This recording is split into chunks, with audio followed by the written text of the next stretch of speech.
Olá, tudo bem? Todas as suas ideias podem ser sólidas ou até boas, mas você precisa executá-las para que elas realmente tenham algum valor. Gary Vaynerchuk disse isso. Portanto, ideias sem execução não resolvem absolutamente nada. Você precisa partir para a ação. Você precisa ir a campo. Sem execução, as ideias não têm nenhum valor. Sonhos se tornam realidade. Vamos refletir sobre isso. O segredo para fazer os sonhos se tornarem realidade pode ser resumido em 4 Cs: curiosidade, confiança, coragem e constância. E o maior de todos esses é a confiança. Walt Disney. Você precisa acreditar nos seus sonhos, porque se você não tiver essa condição, dificilmente eles vão se tornar realidade. Vamos agora para o Dalai Lama. Estamos na nossa fase de chacoalhar o cérebro. A opressão nunca conseguiu suprimir nas pessoas o desejo de viver em liberdade. Este é um sentimento intrínseco ao ser humano. Nunca, em nenhum momento da história da humanidade, a opressão conseguiu silenciar este desejo. Portanto, reflita sobre isso. Não adianta governos totalitários ou autoritários tentarem controlar o pensamento, controlar a liberdade. Mais cedo ou mais tarde, isso não vai funcionar. Mais uma frase, dessa vez Steve Jobs. Você nunca será criticado por alguém Você nunca será criticado por alguém que esteja fazendo mais que você. Você só será criticado por alguém que esteja fazendo menos. Portanto, qual o conselho que eu dou aqui com relação aos críticos? Esqueça-os. Não dê a menor importância a eles. Deixe-os na lata de lixo. Não servem para absolutamente nada. Salvo se a pessoa que está comentando algo sobre o que você faz tenha algum valor para você. Se ela tiver algum valor, ela estará comentando com o intuito de contribuir. Você precisa então parar, refletir e ver se a contribuição faz sentido para você. Agora, pessoas que você não conhece, esqueça. Não tem a menor relevância, ok? Você não pode dar importância a quem você não conhece. Simples assim. Muito bom, vamos começar esse vídeo falando sobre a Apple. A Apple está entrando no mercado de Open Banking na Europa. A companhia de tecnologia comprou a fintech britânica Credit Kudos, especializada em score de crédito, num avanço da Big Tech sobre o mercado financeiro da Europa. Não é novidade que o maior temor dos bancos tradicionais é a entrada das Big Techs no mercado financeiro.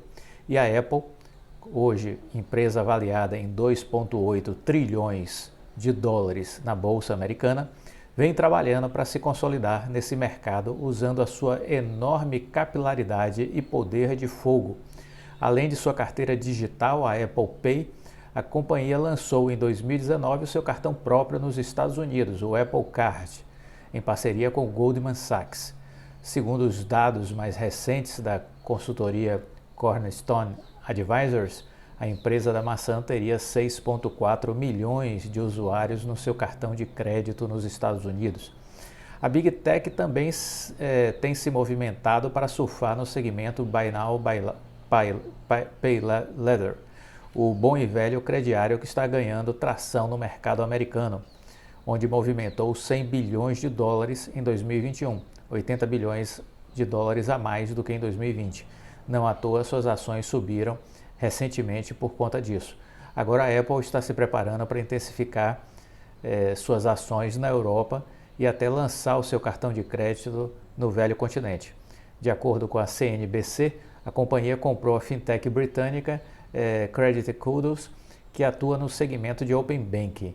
O valor da transação foi de 150 milhões de dólares. Especializada em score de crédito, a empresa fundada em 2015 compete em um mercado povoado por empresas como Equifax, Experian e TransUnion. Por meio de tecnologia e o consentimento dos usuários, ela consegue definir o score dos consumidores e, com isso, dar informações mais precisas para empresas de crédito. Ao adquirir a companhia, a Apple passa a ter um cenário mais claro da situação financeira dos europeus para poder oferecer tanto o seu cartão de crédito como o serviço de crediário.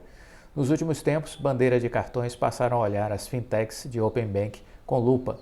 No ano passado, a Visa comprou a sueca Tink por 2,5 bilhões de dólares. A Mastercard, por sua vez, comprou a dinamarquesa Aya, que também atua no Open Bank. A fintech mais valiosa na Europa é focada no segmento de Buy Now, Pay Later. Trata-se da sueca Klarna, avaliada em 45 bilhões de dólares. Incrível, né? O interesse da Apple no mercado financeiro é cada vez maior e isso pode ser explicado em números. Afinal, a empresa não quer depender apenas da venda dos seus devices. No último trimestre fiscal da Apple, as vendas de iPhone atingiram 71,6 bilhões de dólares. Em segundo lugar, veio a divisão de serviços, onde também se encaixam o cartão e o Apple Pay, com receitas de 19,5 bilhões de dólares. Depois aparecem os acessórios, os wearables, com 14,7 bilhões de dólares, o Mac com 10,8 bilhões de dólares e o iPad com 7,2 bilhões de dólares.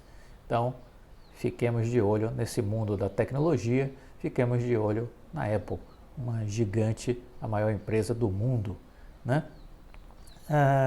Muito bem, uma outra coisa importante para a gente falar, o investidor, uma matéria que saiu no Estadão, né? Investidor esquece riscos internos do país e aposta no mercado de ações.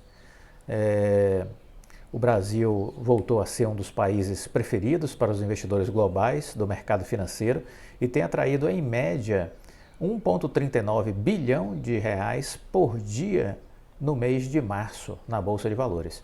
Os estrangeiros têm deixado de lado os riscos domésticos, como o desequilíbrio das contas públicas, as eleições de outubro, e têm aumentado a aposta no Brasil. Estão investindo na Bolsa de Valores. O saldo entre entradas e retiradas de investidores estrangeiros na B3 já soma 92 bilhões de reais neste ano, até o pregão da última segunda-feira, 28 de março. Então, contando aí o mês de março, se você for olhar apenas o mês de março, foram 26,4 bilhões. No acumulado do ano, 92 bilhões. Né? Em 3 meses de 2022, o valor já está próximo dos 104,2 bilhões de todo o ano de 2021.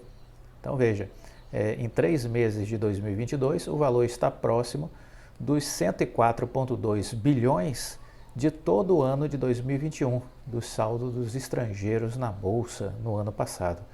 Então a gente já está com 92 bilhões, olhando até 28 de março. O aumento da entrada desses recursos é um dos fatores que explicam a queda da taxa do câmbio. O dólar está trabalhando abaixo dos R$5. Explica uma parte, viu? Vamos fazer aqui um ajuste na informação.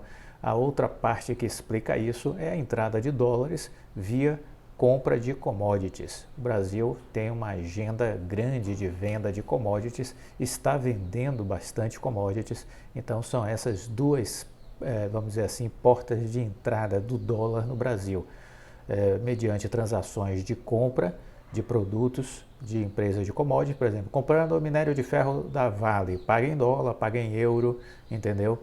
Paga em moeda estrangeira, a Vale. Produtos relacionados ao agronegócio, a mesma coisa.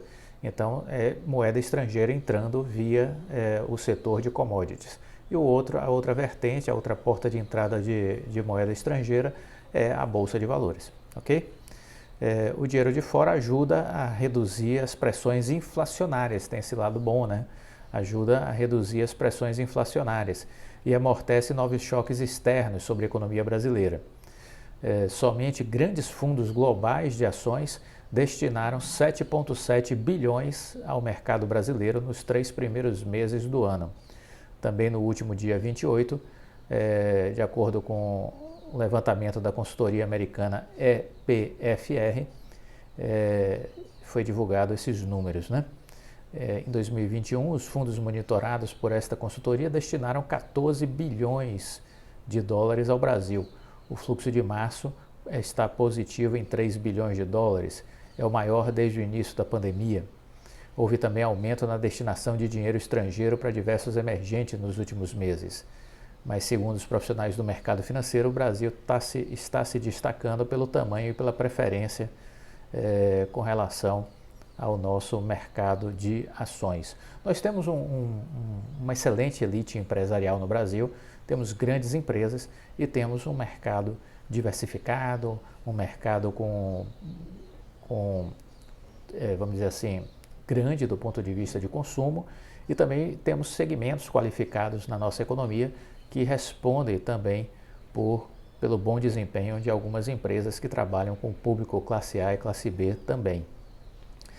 O que acontece é que muitos analistas econômicos, de bancos, de corretora, apostavam que o país estava descendo a ladeira, isso no ano passado, né? E trabalharam na perspectiva de ficar de fora da Bolsa de Valores. Então, os nacionais, né, os institucionais e as pessoas físicas começaram a sair da Bolsa desde outubro.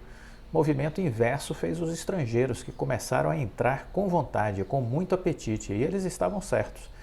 No início do ano, nós verificamos um movimento que tinha um padrão gráfico, né, de fundo duplo. No dia 5 de janeiro a gente percebeu esse movimento e a partir daí eu comecei a dizer, quem acompanha os nossos vídeos sabe, que nós estaríamos entrando numa tendência de alta de curto prazo, foi isso que eu disse, e que tínhamos dois alvos, um alvo a 120 mil pontos e um segundo alvo a 125, 126 mil pontos. Foi isso que nós traçamos. O 120 já ficou para trás, esse é um alvo que já foi batido.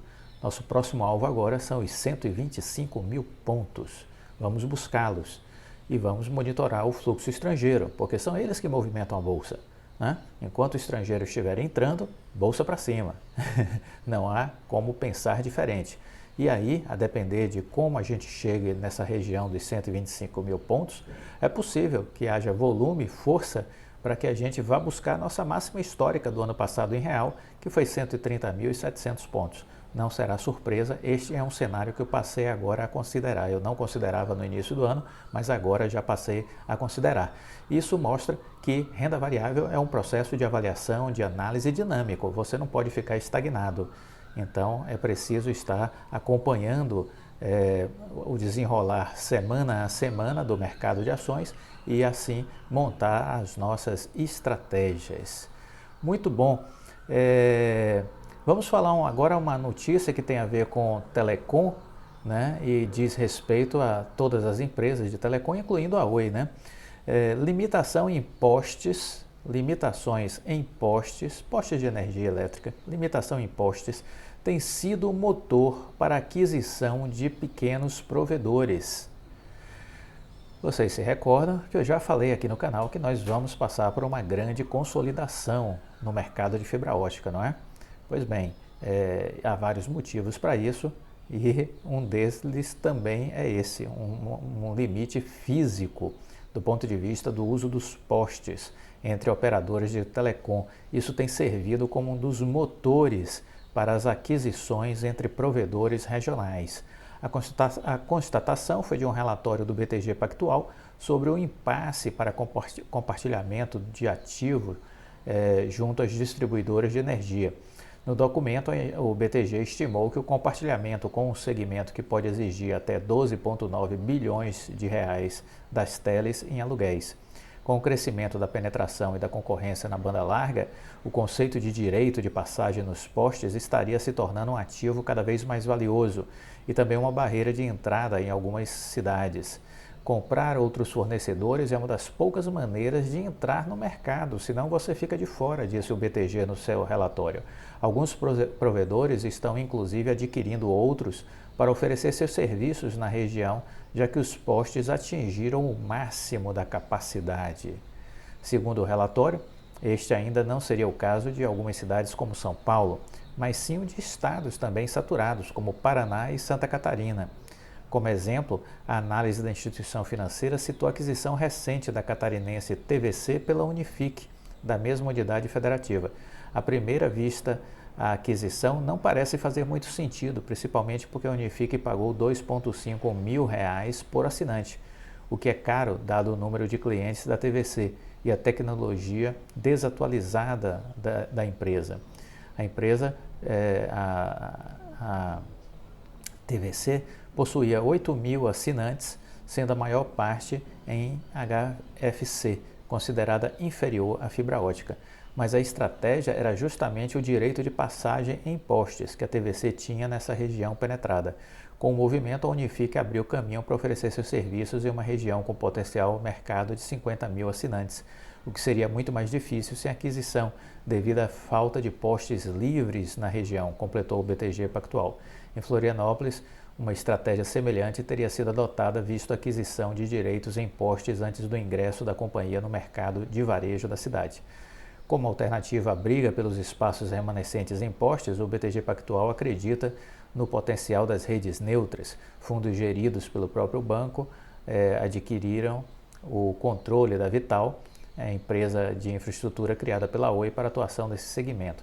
Não adquiriu ainda, viu? Vai adquirir a partir do momento que o Vicente Aquino trabalhar, entregar o seu voto, o seu relatório para o Conselho da Anatel e o presidente do Conselho da Anatel colocar em votação, né?